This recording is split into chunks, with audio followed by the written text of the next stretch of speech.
This is John Davidson. I appreciate the opportunity to speak with you. I represent and founded the VIP Coach. We are a one-on-one coaching program for entrepreneurs and emerging leaders that are running small to medium companies and teams, and they're really seeking to take it to the next level. And they are very comfortable with their own ignorance. They are diligent learners. Everything is practice. And so they never stop learning. They have what I call a lab mentality. And this makes them relevant to the marketplace. It keeps their education being pushed, and they reach for those places where they're always learning new nuances and seeing new things. I call it meeting the edge of everything. They have this courage to go outward, to go beyond what their knowledge is, beyond their conceptual limits, to open their hearts, to understand things in such a way where they can embrace differences, see insights, and capture the experiences, whether good or bad, but be able to have the resilience to integrate their experiences at an extremely high level. I think that's something so extraordinary about being a business street fighter, an entrepreneur, is that they learn by an emerging future possibility. They don't know what exactly is coming at them, but through the holding of an intention, through working towards something with the hopes that things can turn out well, without getting overly optimistic or predicting the future, they are committed with the courage to create a future, an alternative future that matters to them. And one of those futures that I encounter constantly in my coaching spaces is the operator of a business that has an intrinsic desire to own the business. So you're probably, if you're listening to this at some level, experiencing the complexity and the volatility, the uncertainty and the ambiguities of being an owner of a business, and things get very, very complex. And the trajectory of success creates its own drag. It creates its own downside. And so you will hit a plateau. It's just the nature of a system of success, is that as you go forward and things grow, so too does the responsibility increase. So too does the amount of things to do increase. So you have to address these kind of limits before they get you. And so it comes with a mentality that if you just are going to work and work and work away, being sort of a hopeless doer, knocking out the to-do list and making sure that you react to the things coming up, you're going to create your own self-inflicted challenge. Because the better you get at doing the wrong things, it's not that you're going to run out of money, you're going to run out of time. That's the problem. See, we have a really, really, really serious problem, and it's an energy management problem. There's a fatigue problem in the entrepreneurial domain. It's the little secret that no one wants anybody to know. But everybody is, at some level, feeling the pull of so many hours, so much work. But what they fail to realize is that they're not victim of the system. It's system of the victim. They have to change the way they look at time. And so if they're looking at time through quantity, of course they're always going to run out. They want 36 hours in a day. They're only having 24. You can't make more time. But you can identify and arrange time according to your priorities. Time management is self-management. Can't means won't. When you say I can't do something, it means I won't do something. When you say I don't have enough, it's a misstatement of reality. What you're really saying is I haven't made up my mind. It's a commitment issue. So you will never get it all done. Never. You will always have a business 24/7. The work never ends. There's always plenty more to do. So the first thing is throw out your perfectionism and focus more on the current state. Because if you're always trying to chase your ideals and you're never quite meeting your expectations and standards, you're going to be frustrated. And it's that discouragement of not getting where you're trying to go that will cause you to exhaust yourself. And it throws off your tempo. And so the mindset is you can't push things along faster than nature's laws.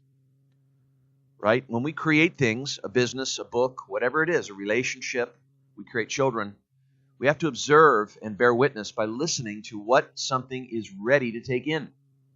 You can't give it more than it's ready for. Otherwise, you're going to be like the Sisyphus effect. Remember that story where the Sisyphus pushes the rock up the hill and then whoop, the rock rolls right back down?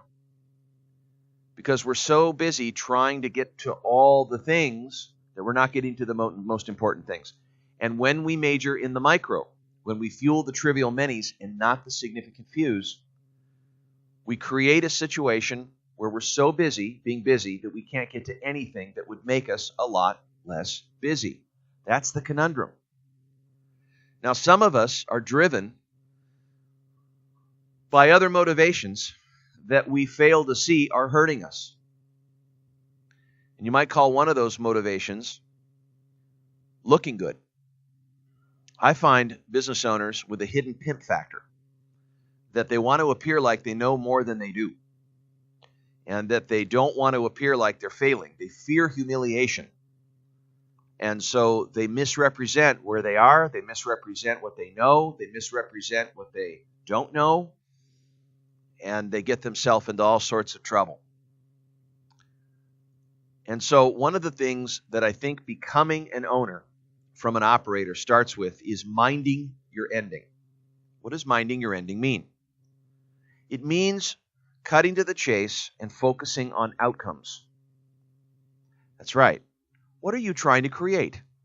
Where are you going? What do you want to bring into being? What are the outcomes of the work that you're doing? Make sure that those outcomes are what you really want. And so by minding your ending, that might be an exit strategy, or it might be a professional goal, or it might be a place you want to see the organization. Some of it may be personal, also professional. Make sure that as you define your endings personal, that you do that first before you go to the professional. So you have a business that serves your life, not consume it. So one of the key organizing frameworks for designing your business, like an architect, is to design a life plan. And a life plan will enable you to insulate yourself, make up your mind about what matters to you in your life, so you can make those tough decisions, your yeses and your nos, about what you will and won't do with your time. How you will define your support system will greatly matter according to what you want in your life plan. If you scheduled all of your time off, your vacations, and you knew how many days you wanted to take, you would look very, very carefully at how to have the right support around you so your business can continue while you're out. Now, you buy time with your money. I know this because as a business owner, you don't get paid for time. Time is not what pays you. Results and opportunities pay you. That's the blueprint. Since that's so, what you're doing is you're essentially going out in the marketplace and creating value for someone else. And every time you go out there, you go to the school of transactions, you get a check or you don't get a check. And every time you do or don't, you use those situations as equal value. In other words, you stand next to them whether you did it right or you didn't. You failed, you didn't. You failed, you succeeded. You develop wisdom over time. And as you do, you're able to convert those things into learning. So next time, you're aware, and as you learn, you become more valuable. And as you become more valuable with your habits and you gain your support, you become someone that is non-interchangeable in the marketplace. In fact, unique in your approach, unique in your process, but you're able to be more strategic because you're freed up by thinking about how you want to get help. So you basically need to terminate yourself from being a business operator. Make up your mind about that and pick a date when you're firing yourself and start being an owner. And to make it official, write yourself a letter of termination as of X date and sign it as president. Make a new position description for yourself as the owner. Describe your goals and daily activities as well as standards by which you'll conduct your work. Wanting to be an owner and choosing to be one are very different animals. Say yes, and the how-to will be furnished through reflection in action. What I'm saying is, if you don't know how, that's okay. Say yes, because the way through how is yes. If you're really wanting it, choose the what, and then the how second. That means you're choosing what matters to you. It's a question of heart. It's not a question of how. In fact, most of the creative decisions you'll make about outcomes, you'll create separate from what you know. So knowing something, making it practical, doing something realistic is simply operating from the past. That's not creating. That's called repeating. So if you're repeating what you know and expecting something different, that's the definition of insanity. You're just going to repeat over and over again what you know, but what's limiting you is you're not thinking outside what you already know. It's called living in your database. So creating involves pushing the frontiers and going beyond conceptually to desires rather than thinking about what is practical. So you have to let that go. So choosing to be this, I don't care what your situation is. Creating is not situational. You got to get that straight. Wherever you are is wherever you are, just a baseline. But you're not organizing your life around your circumstances. You're organizing your life around being the predominant creative force in your life. That's a shift of orientation. So rather than being the reactor and the responder to things coming at you, like a rat in the maze, be a creator who brings creations into being because you choose what matters to you. So you don't need the prerequisites of everything on the outside lining up right, alignment with your current circumstances. You don't need to be equal to them. You don't need to have them arranged right. Those are all conditions that you impose to probably hide from the fear of failure you have or the procrastination that you feel. Or perhaps you have so much perfectionism that because you can't live up to yourself or your standards, you put things in your way to avoid some kind of failure, of letting yourself down. Be honest. Sneak up on yourself. So, reflection in action is learning through doing. Experimentation, capacity building. Write down every barrier, every fear, every obstacle that you think of and consider a workaround strategy to address each one. Write down the operator on the left side, write down all the things that you do, and write down the owner on the right-hand side, and write down all the things that you would do being an owner. You'd probably spend 70% of your time selling as an owner. Because the minute that you stop selling, everything comes down. You will always be the greatest salesperson in the company. That doesn't mean you talk to all the regular prospects. It means you're probably going to suit yourself with a whole set of relationships that are strategically fit to have better time to value. So the idea is, can you get more strategic with your business? Well, how you do that is by having thinking time. And this is something that's going away at the feet of so much speed. But I think speed is actually protection against depth. We want the depth, but we find it difficult to stop what we're doing, think, and then address our course of action. When we stop and we think and we get conscious about where we are and seeing reality more clearly, depending on our resources around us to get visibility, be able to see the playing field, we realize that by doing so, that hard work can never substitute intelligence. That if we take a place of rest in the middle of things, it allows us to gain the visibility that we need to make better decisions moving forward. In fact, it informs our decisions because we have our hand on the ground. We are grounded in teaching ourselves reality. This is probably the most important leadership skill. So as you teach yourself what's really going on, without editorial, without exaggeration, without minimizing it, you have better information to work with. It's an acquired taste. Whether it's good, bad, ugly, is it accurate? You can be resourceful. Gives your mind good instructions. And as you walk, you're going to be able to articulate better what matters to you, because that's going to change. Your experiences change you. People change you. Things change you. You're inspired by life. Take it in. The way you take things in and the awareness level that you have of what those things mean is commensurate to, or perhaps it's the way to describe where intelligence building begins. If you have an open mind and you see things as they are factually, you may gain an insight. Right? So this is like Henry Ford, who went to the pig auction and had that aha. I see the assembly line. I see how this can work. How did he gain an insight in a domain that was outside his own? He was looking. He brought an open mind. And then from there, you're able to see differences. It's great to see differences, isn't it?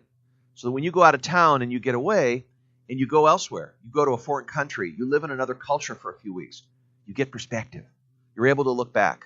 I often think about perspective like an astronaut who's out on the moon. And I think about Buzz Aldrin. When they were looking back at that Earth, what was it like to hold the whole Earth in a size like that? Wouldn't that be great to see that with your own eyes? To see the whole Earth, the coherence of the Earth, and then translate that into one's own wisdom about the way they want to hold the world, or the way they care for the world, or how they want to make a difference in the world, is to be able to see the wholeness of it. I think that's really something. So too, you can do this with your whole business or your community.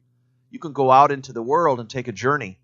Go out to all sectors in your space, in your industry, and be able to see things from all the stakeholders' eyes, all the different segments and sections and groups that are part of your whole community and space in which you lead. It's context in motion. But how do you get to these things? You choose to. You're being intentional. So relook at your org chart. We talked about support system. Who's around you? Now, are you going to let people be better than you in your business? I hope you are. Because how do you look at employees in general? Do you look at employees as family? Do you look at employees as enemies? Do you look at them as hired hands? Do you look at them as friends? I'm going to recommend that the basis of your hiring and your retention and the basis of animating your leadership naturally and your sincere listening and development of your people is based on one thing: your level of admiration for them. And admiration is something that you can help yourself see. When you see the gifts in others, because you have an opening of eyes, you begin to see it in yourself. So one thing I'd recommend is to define clearly what your personal gift is. And as you do it, take a journey and imagine that every human being working for you now and everyone that potentially will come join your team has this unique ability, this touchstone, this X factor, a factory-made skill, a superior skill they have a passion for.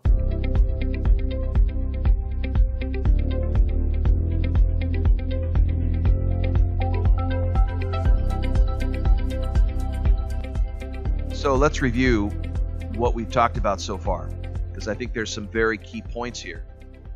One is that you mind your thinking. You need to shift your thinking from someone who works time to someone who works results. Understand what a different economic means that shift indicates.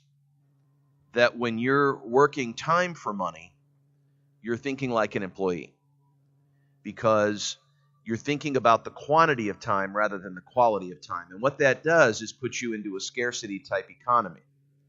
You live in a scarcity neighborhood where you're always running out. So there's not enough quantity time. You only have 24 hours. We all have the same. But when you live in the world of opportunities and results, you begin to think different. You begin to think about preparation. You begin to think about how you show up, how you can leverage that time.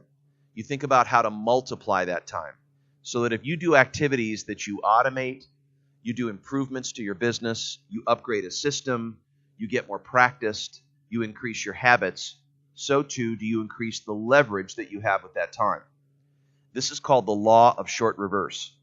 Think about it like a slingshot, that when you pull it back, you're actually ramping up more tension so that you can propel the object. So too it is with your business. Think about your business in terms of preparation and then execution. It's like an architect that makes the house, designs a sketch, and then the contractor executes it. Probably right now, most of your days are blended, and you're having all sorts of to-dos and reactionary time, handling things that just seem to be at no end coming at you. But it's important that you turn your eyes around. You've got to look at your fundamental orientation. It's not that you have too much stuff going on. It's that everything has equal meaning. And when you're in a time and effort type economic means, you'll never quite win that game. You'll never get it all done. That's the reality check that you have to confess, is that you are powerless internally to getting everything done. So we have to focus on the right things, the important things, and that's what time management is. See, balance really means counterbalance, right? It means that you handle the things that matter most. And like the domino effect, if we do those, then most of the other things, they become simple, they become easy, they become unnecessary, they almost get handled by themselves. Or you're just able to let go of the guilt of things that you don't do because you're handling the things that matter most. And by doing so, you get energized, you get paid, you advance, you mobilize change. So let go of sucking it up and signing up for everything. And getting a focus involves changing your mindset about what is it that creates results. I have to focus my key leverage points, my strengths. I have to focus where I spend my time with the right people. I have to be doing the right activities, using the right strengths, so I have the enthusiasm that I can maintain over my effort. And there's a law of spiritual economics that goes into that I didn't mention before, and that is everything that you do is equated to how much energy that you get. And the more energy you get from activities that really make an impact, strategic stuff, big thinking, selling, creating value in the marketplace, being innovative, optimizing systems, all of those activities that you do to build your business, develop your business, be an owner, not an operator, you're able to leverage your time. So I call this time to value thinking. Now, later on, as you build your business and you sell your business, and there's about 11 different exit strategies that you have available to you, you can go into what I call a segment of your career called life after money. And that is, once you've socked away the money and your level of net worth and wealth gets very high, what you're able to do is invest that in other assets, pay down your debt, of course, and you have more discretionary income for you to make those decisions. Realize that when you're working in the results economy, you really get paid 4 ways.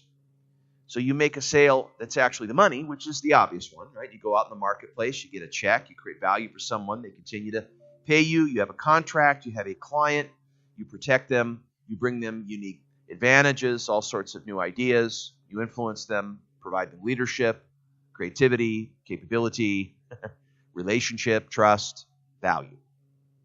And so by doing so, eliminating dangers, enhancing their opportunities, reinforcing their strengths, they continue to select you over an alternative. Right? Pretty obvious. That's how value creation works. So to manage that or leverage that, it's about, okay, how do I deliver myself in such a way into the time that I spend where I'm able to organize my time into money-making activities, you probably have 3 or 4, into activities to build your business, which are kind of business activities where you're on your business. You're not in your business. This is probably something you've heard before, but very, very concise. You know, when you prepare for a climactic moment, when you prepare for a great meeting with a top opportunity or a client to upsell them, cross-sell them, or bring value to a new potential prospect, or maybe get together with a strategic referral partner, the point is the time that you spend could equate to an enormous multiplier in terms of time to value. You see how if you just continue upgrading your skill sets, upgrading those habits, upgrading your level of preparation, you're just going to get another size check. You're going to jump to a whole new level. And when you go to that size check, it's equivalent to your habits. So when you were at, let's say, $100,000 in income, you had $100,000 habits. Now you jump to $500,000, you have $500,000 habits. The key to the success is the habits. And so when you make a difference in those habits, you change them, so too do you change the level of results. Now, if you consistently get that check and you sock away 20% of what you earn, then you're going to begin to build up a really nice nest egg. And so pay yourself first. Pay your business first. Pay profit as a first item of expense. And I recommend that to mind this, you build up a certain amount. You don't touch it. You say, hey, for 6 months, I'm going to take 10% or 20% of whatever we bring in. Do it automatically. Talk to your bookkeeper, accountant, controller, and set up something so it's out of your hands and you're not emotional about it. It's an automatic thing. And then you build your budget or your plan around the remaining amount. So let's say you take 10%. Let's say every check that comes in or every 2 weeks, you take that 10%, you put it into a savings account. This is your business. And that way your business is paying profit to itself. Just like you would do if you took money and put it in a 401k for yourself, you pay your business first. Then you manage it on the remaining 90%. Now, you may need to toggle with some of your income statement categories, like how much cost expenditure are you paying out? Can you reduce it to increase your margin? How much revenue are you bringing in? Can you change your price point? Can you change your client types? Are there alterations that you can make to increase that revenue trend? Do your clients do repeat business with you? Can you increase your average transaction size? Can you grow your customer base? You might look at your marketing model. You might look at how you're selling and increase your sales skills. Or what could you do to optimize your customer experience so you're more remarkable and you gain favorable introductions from raving fans? How could you retain them more? How can you multiply your customers by offering more value to what they want and need? If they're writing a check to someone, why not offer that to them? If it's something in your wheelhouse, something you do well, why aren't they writing you a check? Why don't you ask them, have I done something wrong? Can we have an opportunity at delivering that business to you? We'd like to earn your business in that area. Even if you found a couple of them, your A clients, and asked them that question, what could I give you that you would dream of having? What a great question, because your A clients are your future. See, your business, your ownership of your business is equal to the data that you have. The most valuable asset of your business is your data. That's your customer data. Now, we know at HLP Group that, that the most underutilized asset, and I say this to all coaching clients, is your current clients. You have a diamond in your backyard, and you're probably not doing all you could to inform them, educate them, develop them, bring them into raving fans, turn some of your clients into bouncers. They'd be offended if someone else used someone other than you. And so the point is, how can you begin to develop a current client development process where you take them through a series of steps?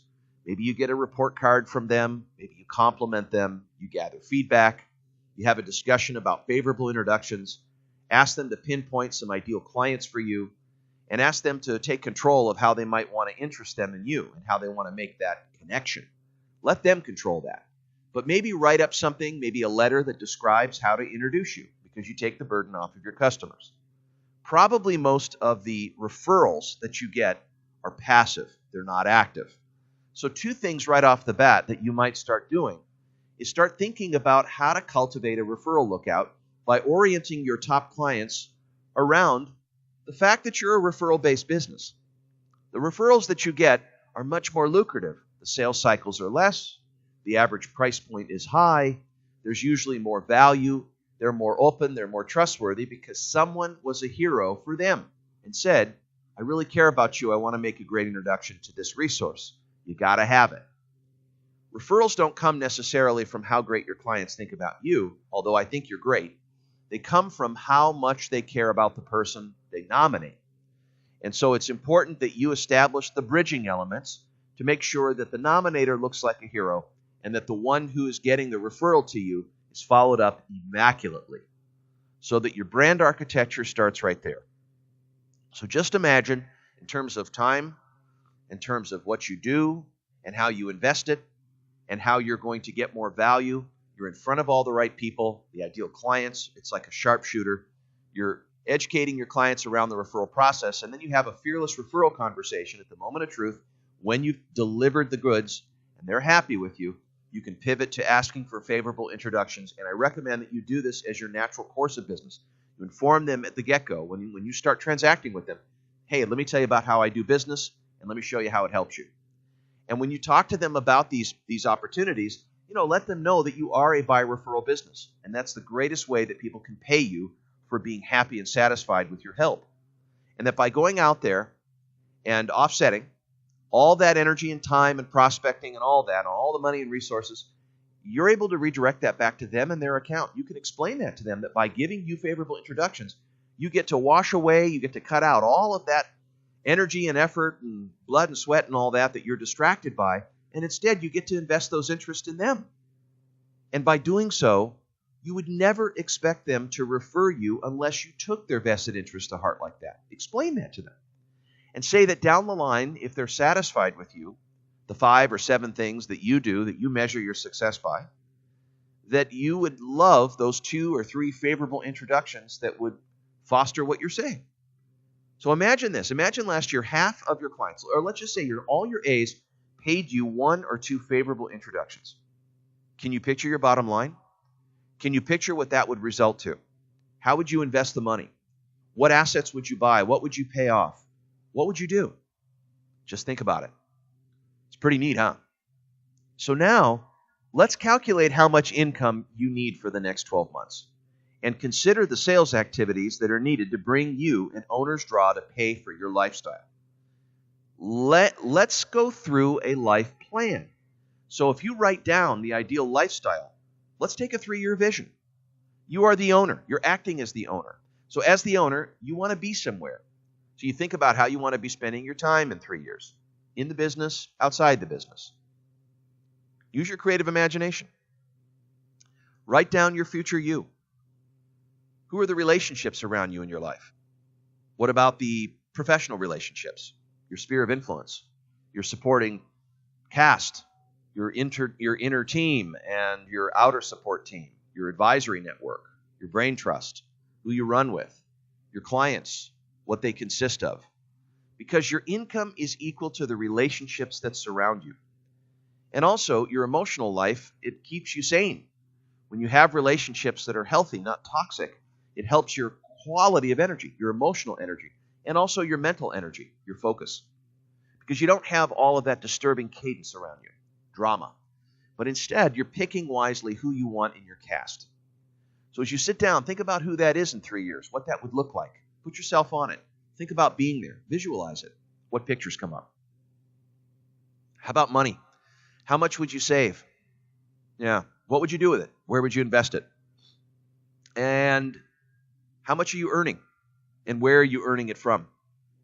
See, because here, the mindset is, rather than own a job, you own a business. When you own a business, you have employees. When you have employees, you have systems.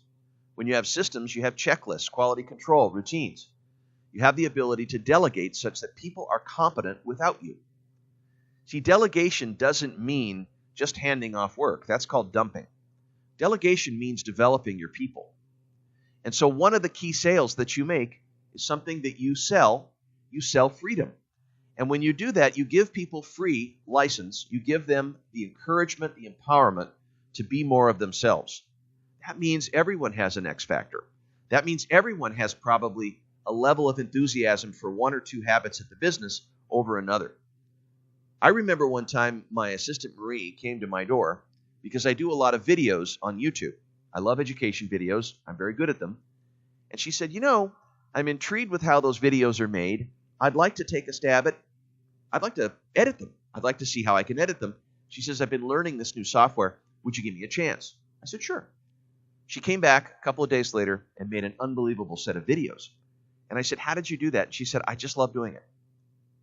And I thought, boy, that's really awesome. I said, here's a person that has no direct skill, but has tons of enthusiasm. It taught me a really interesting lesson, is that if someone has the will to do something and they get enthusiasm from doing it, they have all the patience and supply to make the tweaks, learn, because that natural energy causes them to use the mistakes as learning opportunities, because just the joy of doing it is enough. The spiritual pay is awesome. So learning becomes a really neat facet to it. Well, so what happened is she came back a week later and she says, JD, do you have any more of those videos? I'm thinking, is this heaven? I'm not managing her. Total leadership, self-leadership, self-organization, self-management. That when we put people in tune with their gifts and we align their work with those gifts, yes, we take a risk.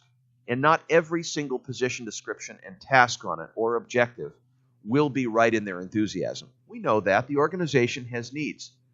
But what if we could get that kind of horsepower? What if we had those horses in the stable that love to run, and we put them in the right pasture and they're born to run? And so it's the power of place. It's the power of enthusiasm over effort. So if you think about it, let's think about the value they get for the time invested. See, that's voluntary energy. That's free energy stuff.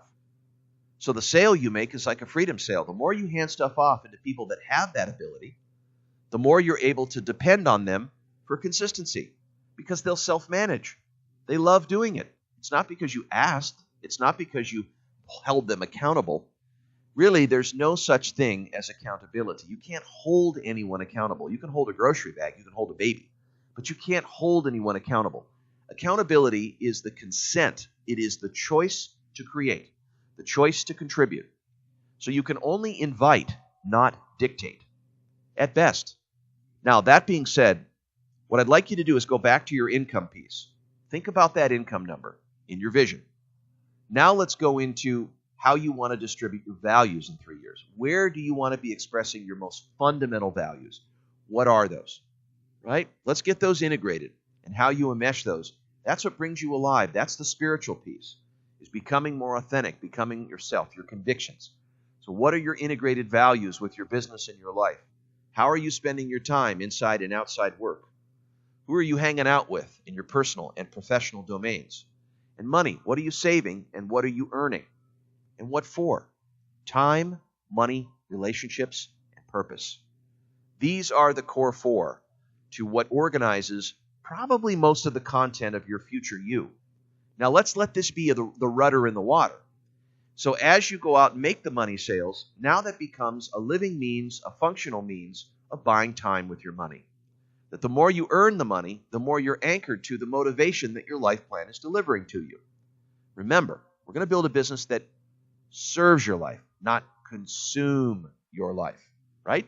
That's the big idea. So we are the creator. You are the predominant creative force in your life. You choose to be the 100% responsible security. You're the economic adult. You are the one who's responsible for your own security. And so that being said, you have to go out and take risks.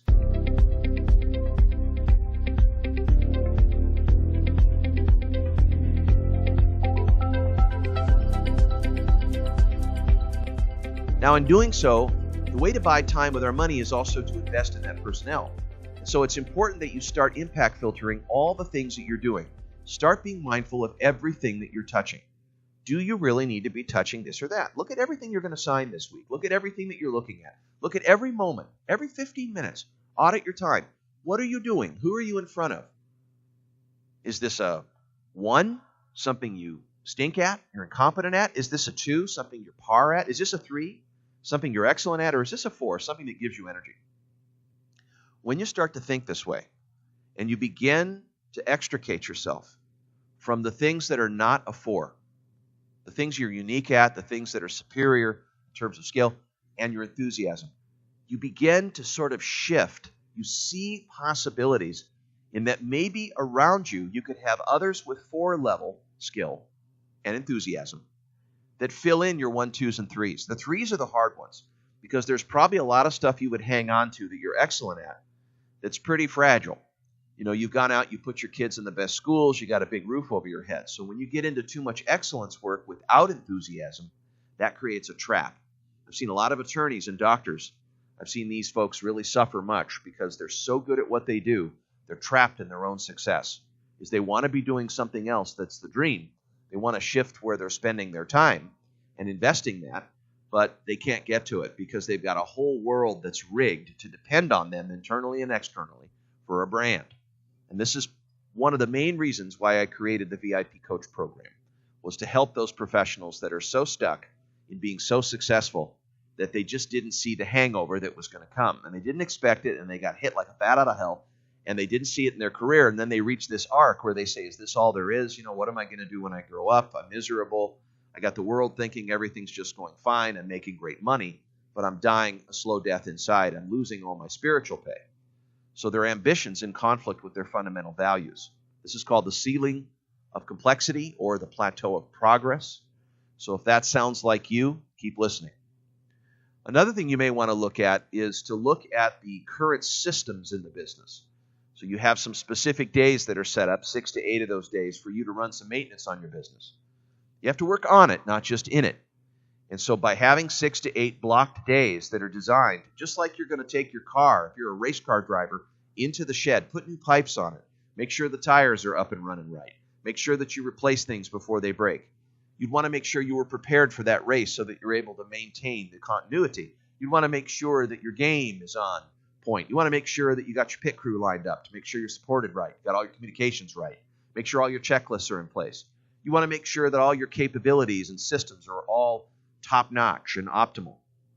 So probably you have, let's say, 100 systems that you depend on for performance, and your business has 1,000. Now, if you count up, let's say, the 10 that you depend on most to function, you know, if you look at your top goals and you back into what are the systems and structures, you might define a couple of impact areas, and I would say 10. And these 10 impact areas are essentially the systems, the processes that meeting your personal production goals are depending on.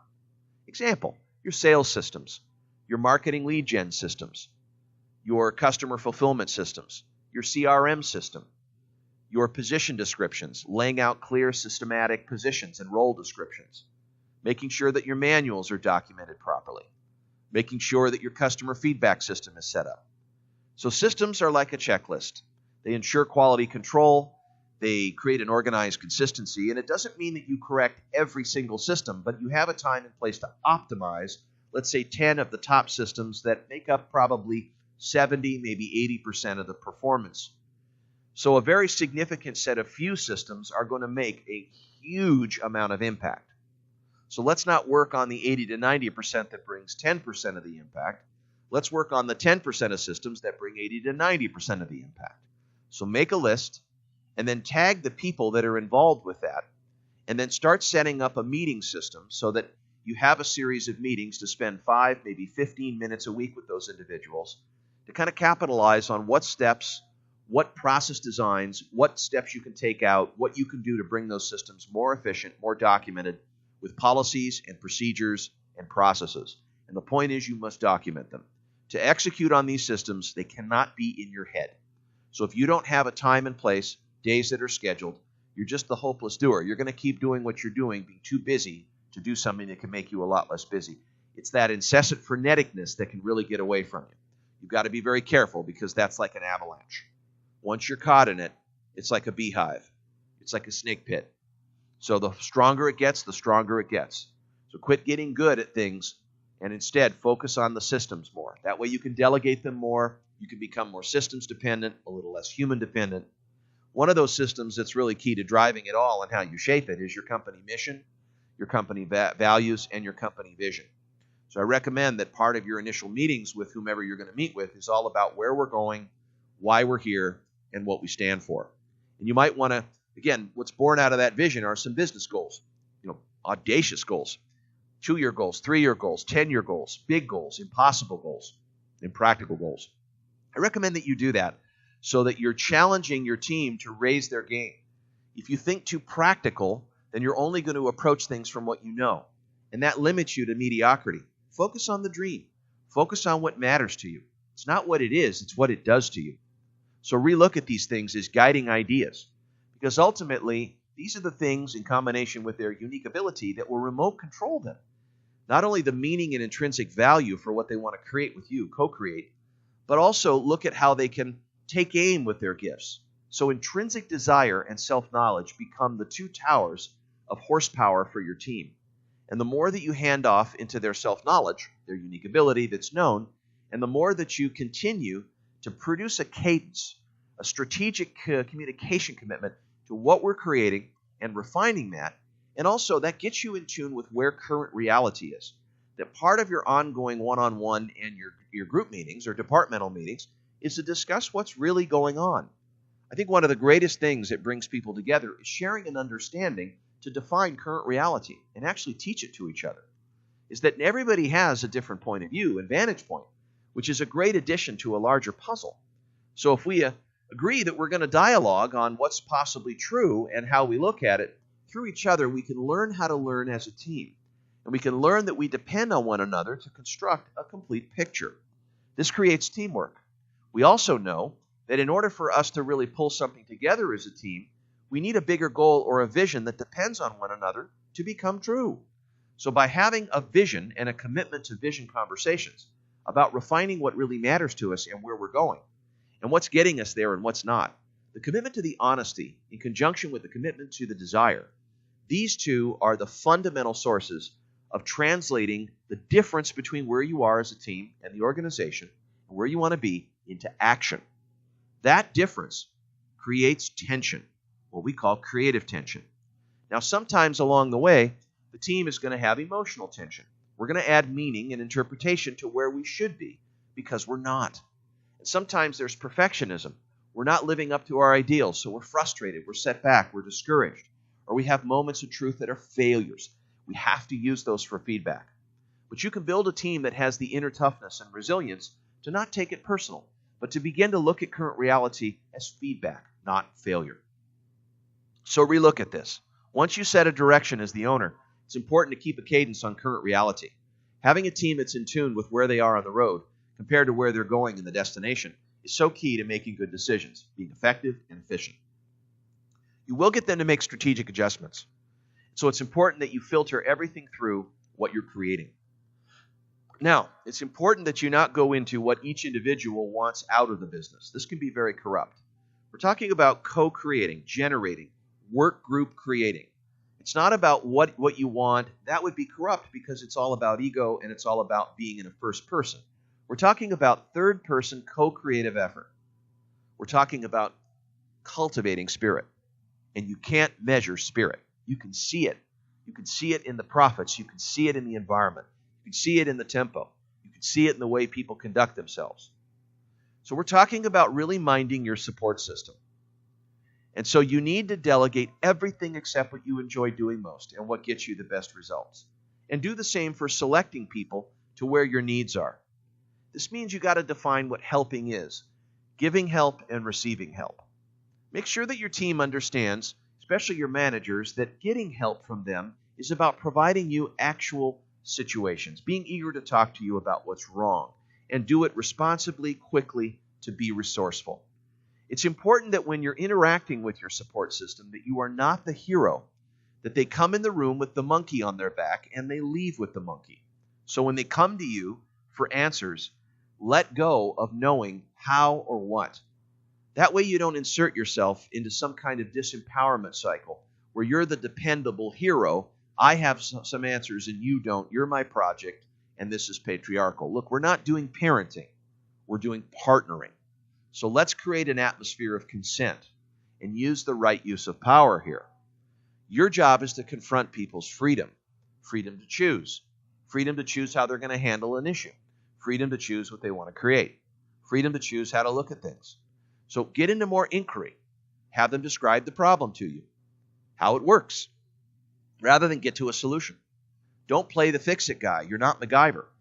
Play the neutral listener, the convener, the generative leader who creates the space for people to consider alternatives, think, and feel safe to be wrong. So what's the problem? How does it work? What's the root cause of the problem in your eyes? How long has it been going on? What's your take on the duration of the impact? Who is it affecting? How is it affecting them? What have you tried to do to solve it? What did it result in? What did you learn? What are you considering doing next based on this? Have you considered X? Have you considered Y? Based on what we just discussed, what are you going to do? When are you going to do it? What's the time and place for you to keep me in the loop?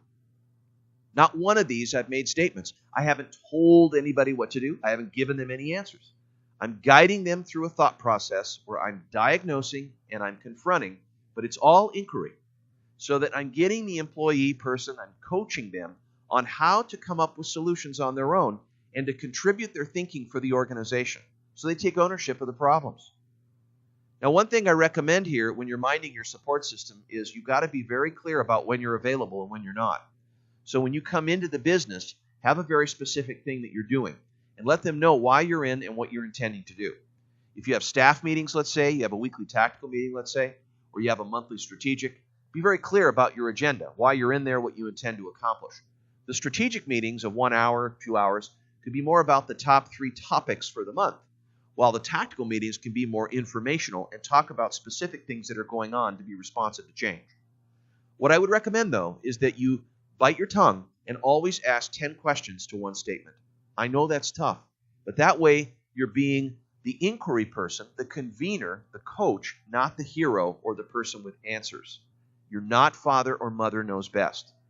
Let's not set it up that way because then you're going to insert yourself into an unfair dependence. So helping is getting visibility. Helping is confessing the truth. Helping is allowing them to think for themselves and to continue to throw it back by implicating that in the way that you interact with them. It becomes natural. Now, they begin to reshape what they expect of a boss because most of the historic expectations are unfulfillable. You could never do them. They hold bosses as, well, this is a person that, and then they have a story, and then they act from that story as a subordinate. This way you're reshaping the narrative to, you see them as a generative leader. You see the potential in them, and you're looking for ways for them to suit that potential to the problems they're solving, the opportunities that they want to reach, and the strengths that they want to reinforce. So by offering a container like this, you're there to create the space for discernment, creativity, responsibility, and decision-making. By letting them make decisions, it's also assumed that they're making guesses rather than firm certainties. And by checking out those guesses by action they're taking, they're able to use failures as assets. Great feedback comes from prototyping an idea. And that feedback, the sooner we can get it, means cultivating a learner mindset. That means taking the risk of failure out of your organization, the fear of humiliation. If we do that, we'll have more mobile thinkers, people that are more creative, responsible, and organized to create what you want. So you're going to have a phenomenal culture. In fact, it's going to be so high performance, it has no limiting, complexing, kind of perplexing qualities to it. It's hugely built with confidence and competence so that you can get the capabilities and courage to rise to a whole new level.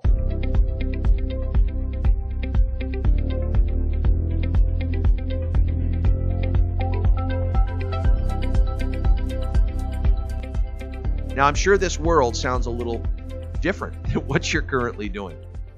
And so you want to make sure that you see you're doing less, and that's how you earn more. Eventually, you're only doing a few activities in your business, and you're earning a lot more because you're building it. You're not operating it. So the more you do, the less you earn. And I know that sounds counterintuitive, but again, in a quality view of time, you have to look at it a different way. It's not about quantity. Only the significant activities you enjoy link you to your better results. In fact, if you look at your flow of work, there's really only a handful of rock-solid things that you do with your skills that cause clients to seek a relationship with you. Everything else is hazardous. So it's very, very important that you run that time audit. You want to get your team involved in documenting the description of their positions and processes.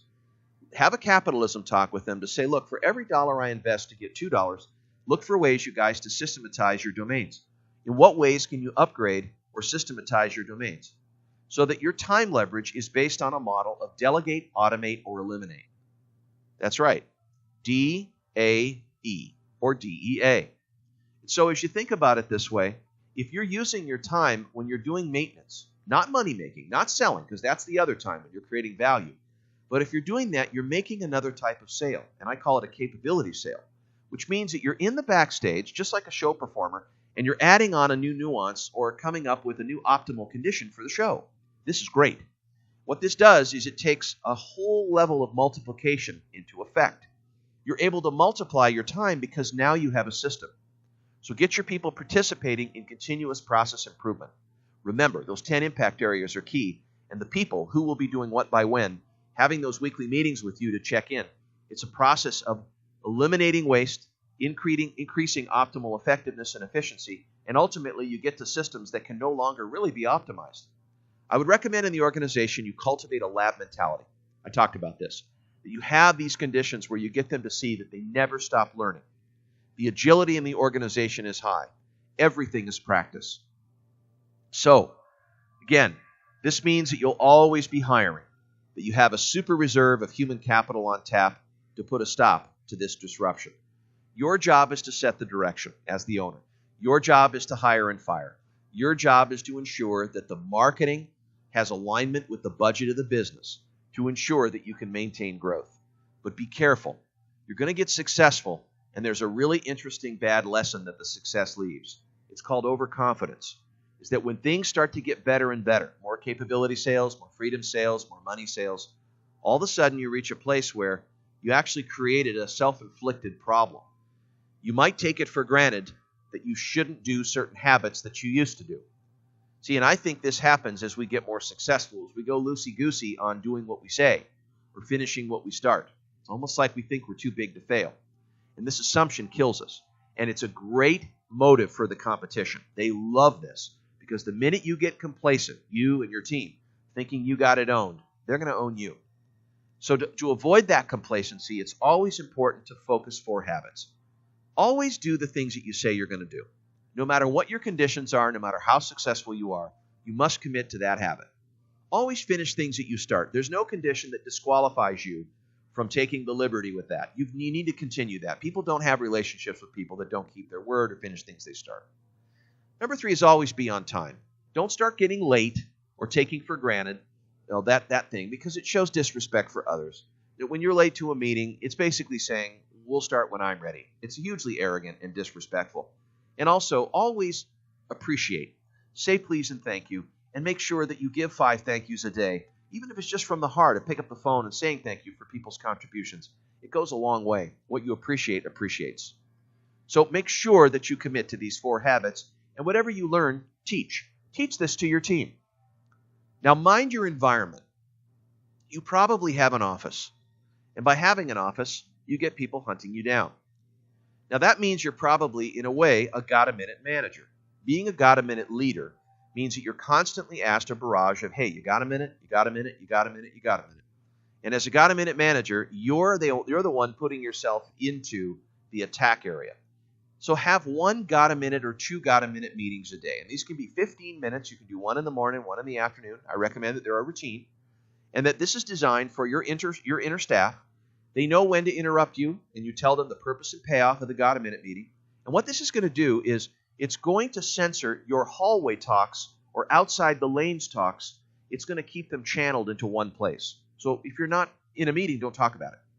And that way it's more organized. You don't have to talk about it unless you're in a meeting. Next is people are going to solve problems because they can't get to you. And so they're going to think for themselves. 3, you're going to be ready. So during that got-a-minute meeting, you're expecting interruptions. It's not like you're getting a parachute or drop-in task and you're suddenly irritated. You can have tunnel vision and the other things you need to focus on. But a got-a-minute meeting is an admitted reaction time that you're ready to be reacting. And you're ready to be held into, hey, people want to approach you. The other thing that's going to happen is by having smaller time periods and got-a-minute meetings, is your staff is going to pretty much narrow down the most important topics to talk to you about. Because they don't have all the time with you, they're probably going to reduce the topics to the most important things. This is great for efficiency. So remember that offices are like snake pits. They're not the catalyst for creating great value in the marketplace. They are holding spaces for dangerous detail work that can trap you in the office traffic jam. Offices are slowdown points with too many reactions. So here's the thought. Why do you need an office? Just get rid of it. Have a no-office solution. You only have an office because it confirms you have a business and a place to go instead of feeling lost. If you got lost, who knows what you might do? You'd go land your next biggest client, right? Seriously, when you're vulnerable and without an office, you're forced into a marketing corner. All you need is a conference table, a laptop, and a phone. And there you go. You're a mobile results machine on steroids. Don't give your cell number to anyone. Or maybe have 2 cell phones, one for your family and one for your staff. Have your staff person call back any time bandits and let them know to contact them directly if they have any questions. It makes it okay for your staff person to lean in and help the client. So 2 things you're going to want to be doing is most of the people in the organization, clients, are depending on you. So when your top client calls in, you want to give your staff person the boomerang option to say, you know, if you give it to him, it's just going to come right back to me. So I'd like to help you. Would you give me a shot?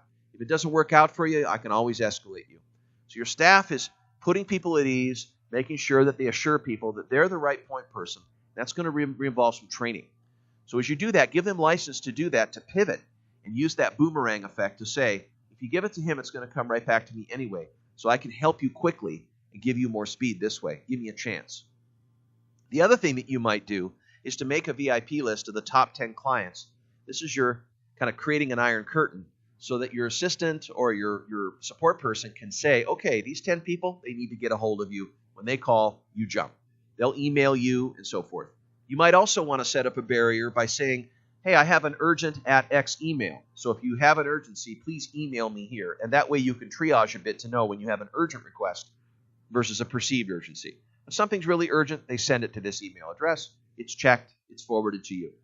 And that way you can regulate things that are urgent versus not urgent. And you have more control so you can create the perspective and get to the ownership domain we're talking about. So mind your communication. How do you look at your business indicators? What if you develop a flash report system to get good feedback from your key leaders daily, weekly, and monthly? Your business health is determined by 5 critical indicators that tell you daily, weekly, and monthly whether you're on the right path or falling off.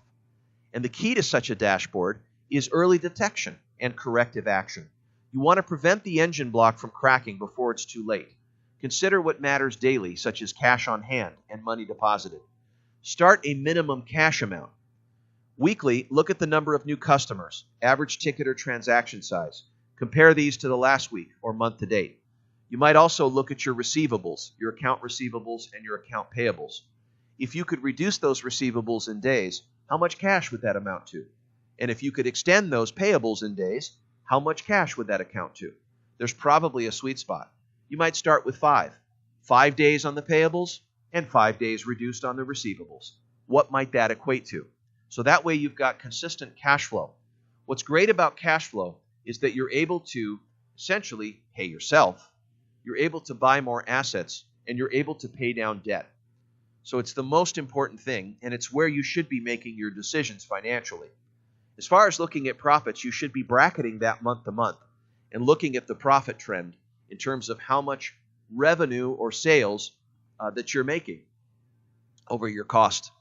And so by looking at your profits over your sales, you're able to see a consistent percentage. If you're going to sell the business for a high price and get a good multiple, this is very important to show, especially with pre-planned profit. It's also important to look at your sales over your assets. Having a payroll is probably your highest expense, and having work comp insurance and things add on to that dramatically. That can really exaggerate and agitate a business owner. And so as you do this, you want to be looking monthly. Take your total assets off your balance sheet and divide that into your total sales. So you're always consistently trending higher in sales off the assets that you have, your biggest asset being your team. We want to be getting the most horsepower we can out of your team. And that means 6% of your total budget should be on training and coaching and development, so that you're always putting the efforting into your team, the training and finesse, to keep them in top shape. And that means having a wonderful team around you that you admire, that are really top-notch at what they do. So that's an investment. That's not a cost. Now, that being said, these are some very key factors. On a daily basis, you might want to have a daily huddle and think about the numbers that your core team needs to see. They obviously need to see numbers that they have variables to control, so that if they're seeing numbers that are out of alignment with things that they touch or can control, that's not going to help. That's going to be fatalizing because they can't change it. But they should see the score. And having a good tempo means having a good balance of data and rhythm so that you can be responsibly resourceful. Have responsiveness early on to prevent small problems from becoming big ones. So I would start with 5 key indicators. These are the ones you need to look at weekly. And then design what you need to look at monthly. And then who's responsible for presenting them to you. And where and when is a meeting time. And who's involved in that meeting. And then daily, what's the one thing or 2 things that you need to keep a pulse on? Maybe that's cash on hand, right? Maybe it's something else. Maybe it's sales to date. But you figure it out. Now, by bracketing this or benchmarking it, you're going to be able to compare this. So as you go along in the month, tweak it as a process. Change out your flash report. Maybe these aren't the 5 indicators, but as you start doing it, any system you're going to learn by doing something in it. So it's about ready, fire, aim. Now, the key factors that drive business growth are how much you're increasing your customer base, your average transaction size, and how many times a customer buys over time. As the owner, you want to be increasing the lifetime value of your customers while improving your profits and quality of clients. Now, the most important goal, in my eyes, and I'm going to recommend this, is to make everyone in the organization responsible for marketing. Marketing is the total sum of behavior from soup to nuts in every encounter point in your organization. Your brand is the reason why you do this. You do this to create a coherent machine. And you see your business as a cash flow machine that buys you time and a retirement and buys all sorts of human development for the constituents that are in it. So as you look at it this way, I want you to see your business as a way for you to optimize everything in it. You can even leverage everything in your business 30 times over. You realize that your number one asset in your business is your earning power. It's greater than your house. It's greater than your stocks. You have the one asset that you have total control over, and that's your talent. And as you suit that earning power with your talent, you can leverage it 100 times over. And it's about how you're spending your time, how you're supported, and what relationships you're running with. Habits, relationships, and support are equal to your wealth. Now, that being said, what I'm saying to you is that you look at your business through this lens. Now, that means you've got to give people the luxury of making mistakes. So that means that you're going to have a lot of trial and error. People are going to try on ideas, and they may not work. So there's some tolerance involved with that. So as you take each of these numbers, it's important that you assign them to the best member of your team who carries out the activities having the most impact on that number. What is measured always gets done. And whatever you expect, you can inspect. These are classic cliches, but they work. Identify with your team member the significant activities that pertain to these numbers and goals. Make any upgrades to their position descriptions, such as performance objectives, as well as other activities and responsibilities that affect the numbers you want to reach through their efforts. Remember, these are folks that you admire. They are here to free you up. How you gain more time with your money is by hiring brilliant people that have the will and the ability to carry out the charge. Not only the ability, but a unique ability where they get a lot of spiritual pay and enthusiasm from what they do, and they're very interested in the outcome that you both want to create. They are tacticians while you deploy the strategy. But give them that luxury of making the mistakes by trying things out and learning by doing. Right? You're there to be the coach. They're there to be the creator. So you don't have all the answers. They have to learn by doing. Free time is essential. You probably don't take enough. I'd like to change your paradigm immediately. That free time from now on is a necessity as a business owner. It is not a luxury. You need renewal to have intensity. Any sports athlete would tell you that the downtime is more important than the uptime. That when you downshift into rest, renewal, you do all the other things in your life that you attend to as a technicolor life, you're able to attend to yourself as a whole human being. And so hard work will never substitute intelligence. By having downtime and not having so much perfectionism, but allowing yourself to step off without justification, I recommend that you schedule 12 days per month of days to be completely free and schedule this in advance for the entire year. That's right, about 150 days, 24-hour periods. You build a business that serves your life, right? Not consume it. When you schedule all of your free time, it has a psychological impact on you. You've paid yourself. You've given yourself love and respect, and your family and loved ones. Suddenly you find that time outside your free time needs to be used wisely. So you have to prioritize what you do with your work time, because now it's in limited supply. When time has no limits, the demand levels will rush to fill the supply. This is called Parkinson's Law. So we're going to work smarter rather than harder. Set up a daily ritual where you are either on a money-making day, or you're on a maintenance day, or you're on a free day. And as you do that, you start getting the hang of this as a system. That the more your maintenance days are qualitative, the better free days you get.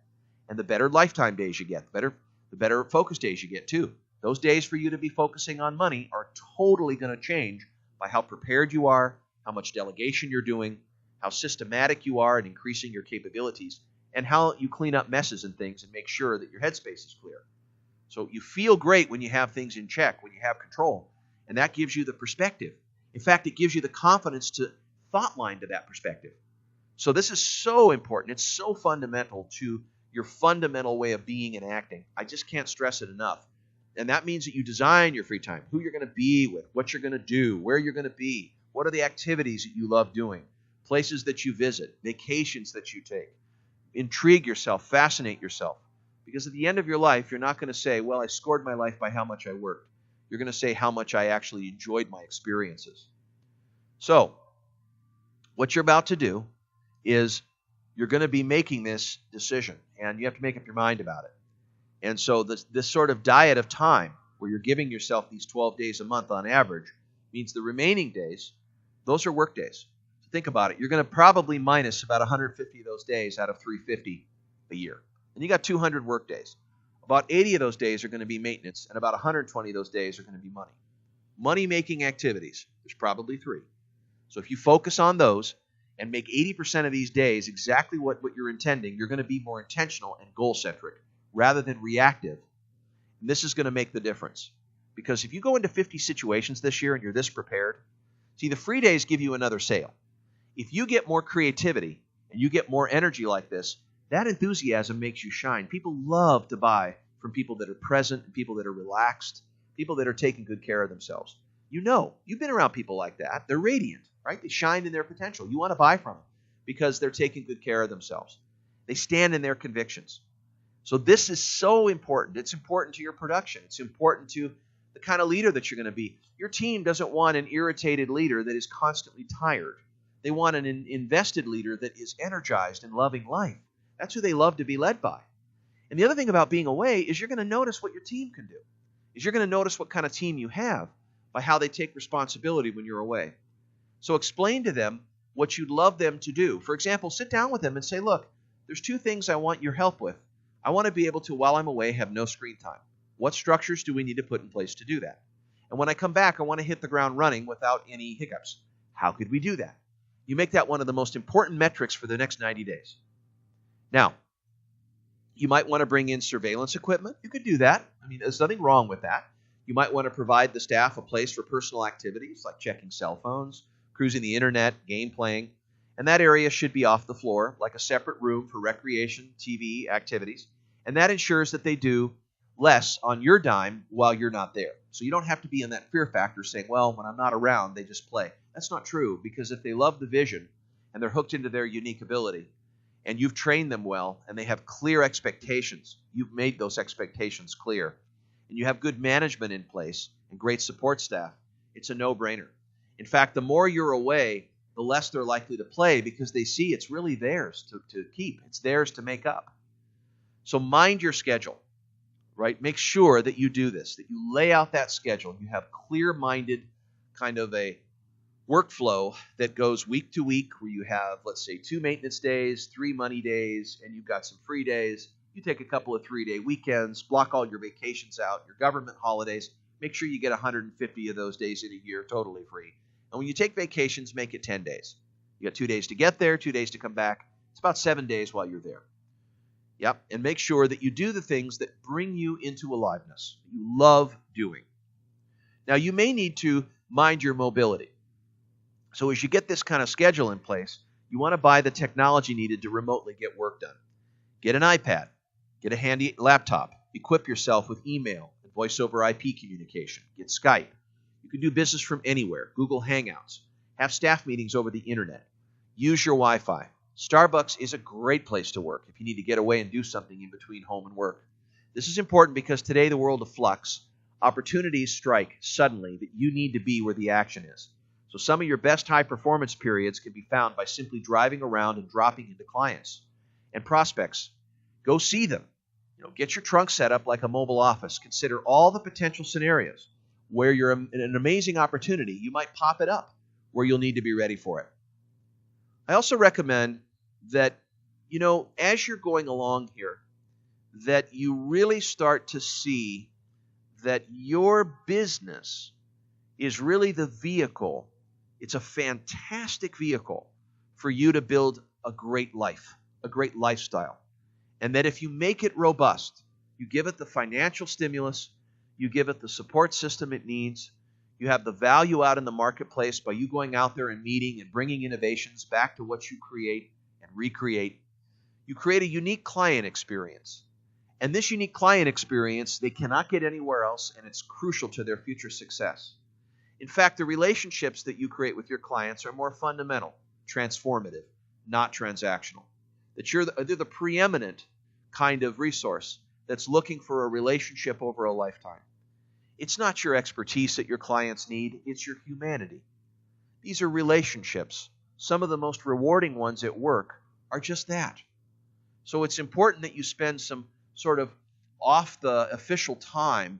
Go get some rounds of golf with your clients. Get to know them as people. Spend some time with them.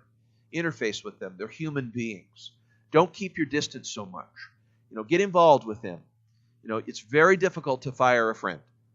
And so as you influence them from that, and you're sincere, pick clients that you love. Don't do business with clients that you don't. And make sure that you have the right horses in the stable. When you pick ideal clients, you perform for them in ways that no competitor would. It's like a red velvet rope. You're the bouncer of the club. Let the ones in the rope that you ideally really want to serve. That natural energy will translate into non-interchangeable value. You'll also be a lot happier. So make a list. List out all the things that your 2 best clients ever had. How did they talk?